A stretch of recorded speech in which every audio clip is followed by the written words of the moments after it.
तर ही व्हिडिओ बनवायचा माझा काही मोटिव्ह नव्हता भाई.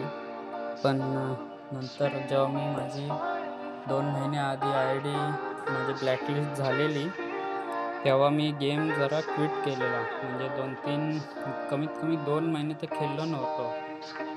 तर आता मी परत ऑनलाईन आलो. 2 दिवस झाले. मी माझी आय-डी 2 दिवस मी पूर्ण माझ्या न्यू आय-डीवरून खेळत होतो.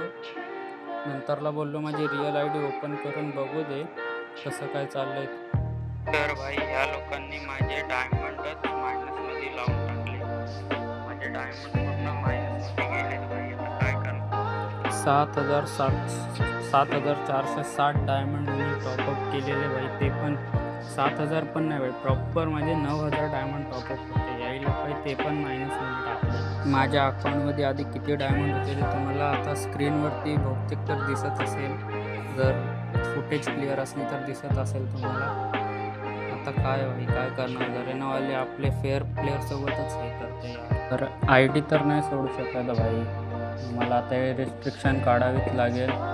7-8 दिवसात पूर्ण आपली रिअल आय डी चालू करतो. इवो काढलेत भाई मी, असे पण नाही. 4-5 इवो गन्स काढलेले आहेत. 6 वर्ष झालीत आय डीला.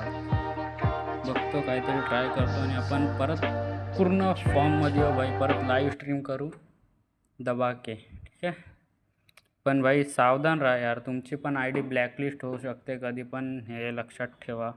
जर कोणी माझे व्हिडिओ इथपर्यंत बघत असेल तर त्याला मनापासून धन्यवाद. हा माझा पहिलाच व्हॉइस ओव्हर व्हिडिओ आहे.